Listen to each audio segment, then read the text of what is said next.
This channel does not promote any violent, harmful, or illegal activities. All content provided by this channel is meant for an education purpose only.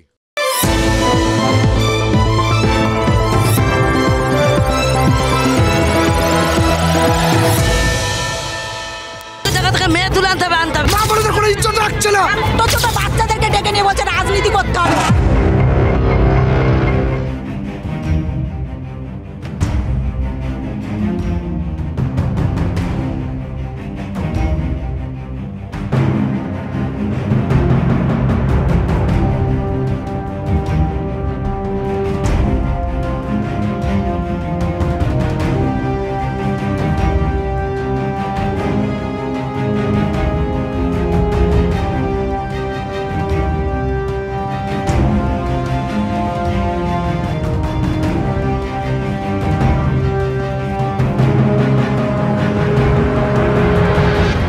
অবাক পৃথিবী, অবাক যে বারবার। আজকে দেখছি সবাই অবাক অবাক হচ্ছেন। দেখুন খেয়াল করে, হাইকোর্টের প্রধান বিচারপতি অবাক হচ্ছি, আমরা সাধারণ মানুষ অবাক হচ্ছেন, বিরোধী দল নেতা, আবার শাসক দলের নেতারা তারাও অবাক। হাইকোর্টের প্রধান বিচারপতি অবাক যে কি করে সন্দেশখালির বাঘ এতদিন ধরে খোলা অবস্থায় ঘুরে বেড়াচ্ছে, কার প্রশ্রয়, কার সাহায্যে। সন্দেশখালির মানুষ তারা কেন অবাক? তারা ভেবেই পাচ্ছেন না কেন তারা মুখ ফুটে এই সমস্ত অভিযোগগুলো করার পরেও, যে অভিযোগগুলো চট করে মুখে আনা যায় না, নিজেদের সম্ভ্রমহানির কথা মা বোনেরা যেগুলো চট করে সবার সামনে বলতে পারেন না, সেগুলো এইভাবে মিডিয়ার সামনে, মানে সবার সামনে হাট করে খুলে ধরার পরেও রাজ্যের শাসক দল, রাজ্যের সরকার কেন ভাবছে যে তাদের সব অভিযোগ মিথ্যে, সাজানো ঘটনা। রাজ্যের বিরোধী দলগুলো তারা হয়তো অবাক, তারা হয়তো ভাবছে যে কেন সন্দেশখালির মতো এরকম একটা স্পর্শকাতর বিষয়, যেখানে মহিলাদের মান সম্মান জড়িয়ে আছে, সেই বিষয়টায় কেন এতটা তাদের ওপেন হ্যান্ড দিয়ে দেওয়া হচ্ছে, বলা ভালো যে কোথাও গিয়ে ওয়াক ওভার দিয়ে দেওয়া হচ্ছে। একটা বিষয় যেটা রাজনৈতিকভাবে একটা, যদি কোনোভাবে সেটাকে রক্ষা করার চেষ্টা হতো, রাজনৈতিকভাবে সমস্যাটা সমাধান করার চেষ্টা হতো, তাহলে হয়তো তাদের একটু সমস্যা হতো। কিন্তু শাসক দল কেন তাদের এই জায়গাটায় পুরো ওয়াক ওভার দিয়ে দিচ্ছে, রাজনৈতিকভাবে মোকাবিলা করার চেষ্টা হচ্ছে না, উল্টে কোথাও গিয়ে সেটাকে অগ্রাহ্য করার চেষ্টা হচ্ছে, সেটা দেখে তারা নিশ্চয়ই অবাক হচ্ছেন। মানে এরকম পড়ে পাওয়া 14 আনা সুযোগ, এ তো ভাবা যায় না। এই বাজারে কেউ ফ্রিতে কিছু দিচ্ছেন, এটা তো ভাবা যায় না, তাই না? আর তৃণমূল নেতারা বা শাসক দল বা সরকার বা মন্ত্রী, তারাও কি অবাক হচ্ছেন না? অবাক তো হচ্ছেনই। কেন অবাক হচ্ছেন? তারা হয়তো ভাবছেন যে চারপাশে এত এত ঘটনা ঘটে যাচ্ছে, চোপড়ায় 4টে শিশু মারা গেল, আধার কার্ড ব্লক হয়ে গেল কত মানুষের, ব্যাংকের কাজকর্ম থেকে রেশনের কাজ, সব কিছু শিখে উঠবে কিনা তাই নিয়ে সংশয় তৈরি হয়ে গেল অনেক মানুষের মনে। কিন্তু সেই সবগুলোর জন্য, মানে ভাবুন, এমন একটা পরিস্থিতি যেখানে সরকারকে অভিযোগ নেওয়ার জন্য পোর্টাল আর হোয়াটসঅ্যাপ নম্বর চটজলদি চালু করে দিতে হয়েছে। এবং তারা মনে করলো যে তারা এই রকম পরিস্থিতিতে মানুষের পাশে এরকম পরিষেবা দেওয়ার জন্য একটা চটজলদি একটা সিদ্ধান্ত নিয়ে নিল। চাপে পড়ে আবার আধার নিয়ন্ত্রক কেন্দ্রীয় সংস্থা, তারাও তো অভিযোগ জানানোর পোর্টাল চালু করে ফেললো। সব কিছু তো তাদের জন্যই হলো, তারা এতটা হঠাৎ করে লাফিয়ে পড়লো, এত চাপ দিল। অথচ সেই সমস্ত কিছু ভুলে সংবাদ মাধ্যম কেন সন্দেশখালিতে আটকে রইল? কেন সন্দেশখালিকেই এত বেশি গুরুত্ব দিচ্ছে? এটা ভেবে তারাও নিশ্চয়ই অবাক হচ্ছেন। সত্যি তো, কেন বলুন তো, কেন আমরা সন্দেশখালিকে এত গুরুত্ব দিচ্ছি? আমাদের কথা যখন এসেই গেল, তখন অন্যদের কথা বলার আগে একটু নিজেদের কথা বলি। জানেন তো, ঠিক 10 দিন আগের কথা, সন্দেশখালীর 2 নম্বর ব্লকের ওই জেলিয়াখালিতে আমাদের রিপোর্টার সৌরভ দত্ত আর ক্যামেরা পার্সন গৌরব পালকে মারধর করেছিল শিবু হাজরার বেশ কয়েকজন অনুচর। TV9 বাংলার ক্যামেরা ভেঙে দেওয়া হয়েছিল, শুধু ভেঙে দেওয়া হয়নি, ভেঙে জলে ফেলে দেওয়া হয়েছিল। আমাদের 2 প্রতিনিধিকে অকথ্য গালিগালাজ করে ক্ষান্ত হয়নি, মারধরও করেছিল। আমাদের 2 প্রতিনিধি তারা FIR করে। আপনাদের সঙ্গে সেদিন কথা বলেছিলাম যে কি পরিস্থিতিতে এদের নিয়ে এসে আমি চেয়েছিলাম কোনোভাবে MRI করিয়ে দেখি যে কি অবস্থা, মাথায় আঘাত লেগেছে। আমাদের রিপোর্টাররা তারা কিছুতেই ওই জায়গা ছাড়তে রাজি হননি। এবং তারা মনে করেছিলেন যে দুষ্কৃতীদের কাছে মাথা নিচু করা মানে কোথাও গিয়ে তাদের প্রশ্রয় দেওয়া, কিন্তু আমাদের রিপোর্টাররা প্রশ্রয় দেয়নি। তাদের কি কেউ প্রশ্রয় দিচ্ছে না জানি না, কিন্তু আজ পর্যন্ত মানে কারা কারা কী কাণ্ড ঘটিয়েছে ছবি সহ ভিডিও সহ নির্দিষ্ট করে এই দুষ্কৃতের নামে অভিযোগ করা হলেও এই 10 দিন কেটে গেল, একজনকেও পুলিশ ধরতে পারেনি বলেই আমরা ধরছি। নিশ্চয়ই চেষ্টা করেছিল, যে এর পরেও মানে এটাও প্রশ্নটাও জাগে, জানেন তো কতটা চেষ্টা করেছিল। আর এই যে এই দীর্ঘসূত্রিতাটা সব ক্ষেত্রেই কি থাকে বোধহয় না, এবং সেই জন্যেই কেন এই সমস্ত ধারণগুলো দেখে আমরা অবাক হব না বলুন তো। সৌরভ দত্ত আমাদের প্রতিনিধি শিবু হাজরার বাড়িটা জাস্ট ক্রস করে যখন ঘটনাস্থলের দিকে এগোচ্ছিলেন, ঠিক সেই সময় তার টোটো আটকে দেয় একদল দুষ্কৃতী শিবু হাজরার গুন্ডারা, যেই নেটেল বাহিনীর অত্যাচার সহ্য করেছে সেখানকার মানুষ। দেখুন দেখুন আমাদের প্রতিনিধি সৌরভ দত্তকে কিভাবে আটকেছেন, কিভাবে গুন্ডামি চলেছে, দেখুন আবার। বন্ধই আছে, দাঁড়াবো তো, বন্ধ আছে।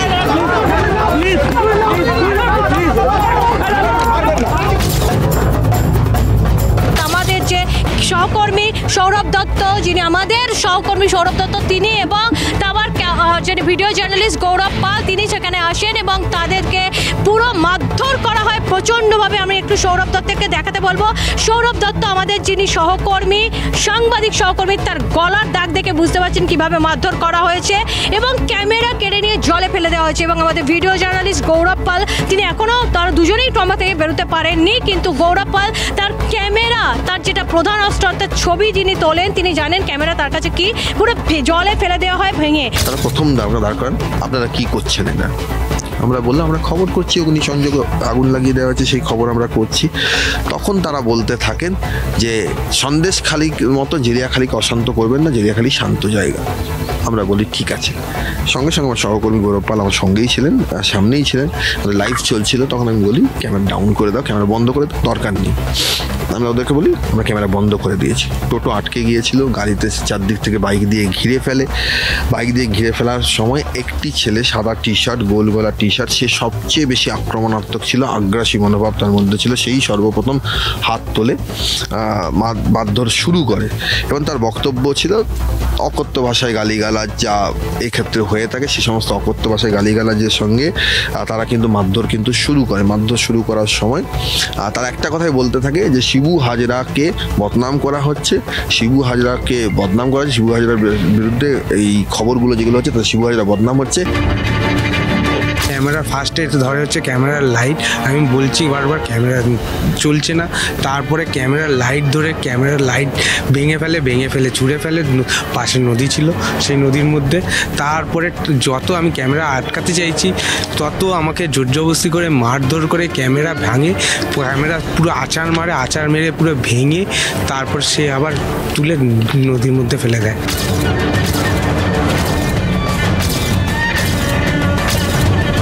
আমারই সহকর্মীকে মারধর করা হয়েছে, ক্যামেরা ভাঙচুর করা হয়েছে, তার অভিযোগও জানানো হয়েছে। তাহলে এখনো পর্যন্ত যাদের বিরুদ্ধে অভিযোগ তারা কেন গ্রেপ্তার হলো? এই ঘটনাটার কথা আমার জানা নেই, আমি দেখছি নিশ্চয়ই কি আছে। আপনাদের যে কমপ্লেন জমা পড়েছিল দেখে নিশ্চয়ই আইনি পদক্ষেপ করা হবে।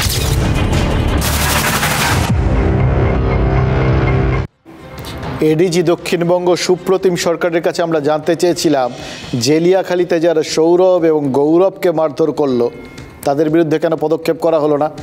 তিনি সব খতিয়ে দেখে বিষয়টা জেনে এবং তদন্ত করে আমাদের অভিযোগের ভিত্তিতে দেখে ব্যবস্থা নেওয়ার আশ্বাস দিয়েছেন। তিনি রাজ্য পুলিশের বড় কর্তা, তার যে আশ্বাস সেটা আমরা ভরসা রাখছি। দেখুন, আমরা নাগরিকরা আমরা কিন্তু আইনি বিষয়গুলোর উপরেই ভরসা রাখি, বিশ্বাস রাখি। তারা যেটা বলছেন, যখন আইনের পথে চলে তখন যারা অন্যায় করেছেন তারা যদি সত্যি সব কিছু খতিয়ে দেখেন তাহলে হয়তো ব্যবস্থা নেবেন। হয়তো 10 দিন পার হয়ে গেছে, হয়তো তারা অন্য অনেক কাজে ব্যস্ত ছিলেন, দেখার সময় পাননি। কিন্তু এডিজি দক্ষিণবঙ্গ যখন বলেছেন আমরা আশাবাদী 10 দিনে যা হয়নি এবার নিশ্চয়ই তাই হবে। এই TV9 বাংলার সাংবাদিকদের গায়ে হাত দেওয়ার মাসুল নিশ্চয়ই ওই সন্দেশখালীর দুষ্কৃতীদের গুনতেই হবে। সেটা যদি না হয় আমরা সেটাই করব যেটা যে কোনো সংবাদ মাধ্যমের কাজ, প্রশ্ন তোলা, প্রশ্ন করা এবং ওই মারধর খেয়েই যাবতীয় খবর আপনাদের দেখানো। আমাদের থামিয়ে রাখা যাবে না, আমরা থেমে থাকি না।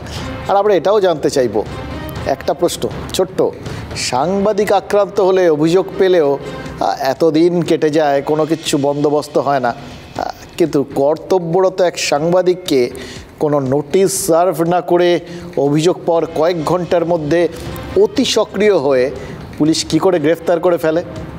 পুলিশের দাবি, সন্দেশখালীর এক মহিলার অভিযোগের ভিত্তিতে অন্য চ্যানেলের এক সাংবাদিক বন্ধুকে গ্রেফতার করা হয়েছে।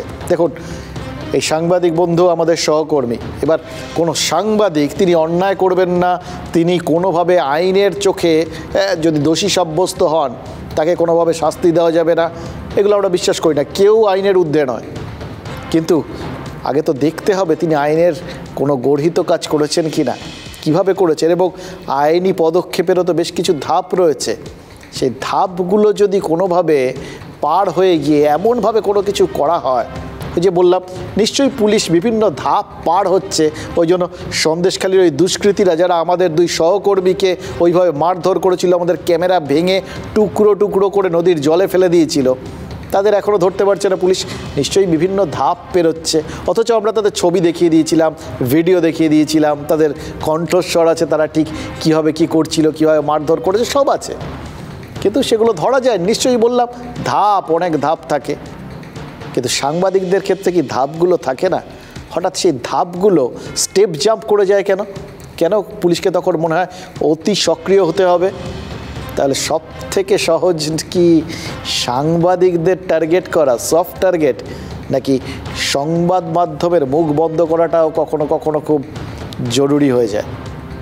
সৌরভ দত্তরা যখন মার খাবে সাংবাদিক শিবু হাজরাদের বাহিনীর হাতে, তখন পুলিশ শিবু হাজরাদের পাশে। আবার যখন শিবু হাজরাদের বিরুদ্ধে সন্দেশখালীর মানুষের কণ্ঠটাকে তুলে ধরবে সাংবাদিক অন ডিউটি, তাকে আক্রমণ করা হবে, তাকে গ্রেপ্তার করা হবে। শিবু, শাহজাহান, উত্তম এবং তৃণমূল তার দালালি করা যদি রাজ্য সরকারের কাজ হয়, গোটা রাজ্যের মানুষ প্রতিবাদ করছেন, এই প্রতিবাদের কোনো বিকল্প নেই। Government to take appropriate action effectively.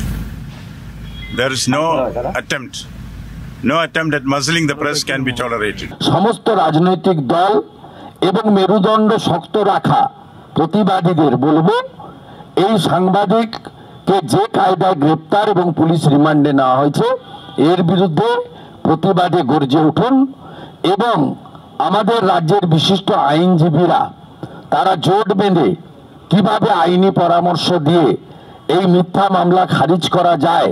সাংবাদিকদের ওপর কোনো আক্রমণকেই সমর্থন করি না।